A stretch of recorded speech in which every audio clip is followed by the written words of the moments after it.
আসসালামু আলাইকুম রহমতুল্লাহ। আমি আছি ময়মনসিংহ জেলার মুক্তাগাছা থানার ৮ নং দাওগাঁ ইউনিয়নের গুদাপাড়া গ্রামে।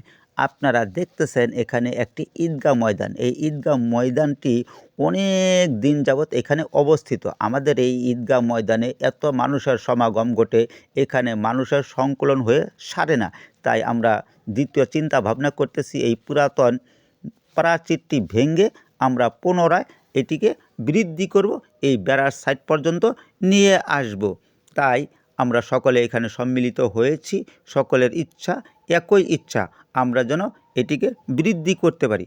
আপনারা যাকে দেখতেছেন উনি হচ্ছেন সাবেক অধ্যক্ষ কাঠবাউলা বাজার ডিগ্রি মাদ্রাসার পীরে কামেল মাওলানা মুহাম্মদ হাবিবুর রহমান সাহেব।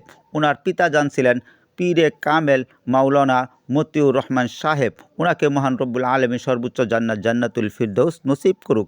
এখন উনিও জীবদ্দশায় কখনো ইমামতি বাবদ বেতন গ্রহণ করেন নাই। বর্তমান সাবেক অধ্যক্ষ পীরে কামেল হাবিবুর রহমান সাহেব উনিও কোনো বেতন গ্রহণ করেন না। আমাদের এই ঈদগাহ মাঠে যত টাকা পয়সা ইনকাম হয় সমস্তটি দিয়ে আমরা ঈদগাহ মাঠের কাজকাম করি।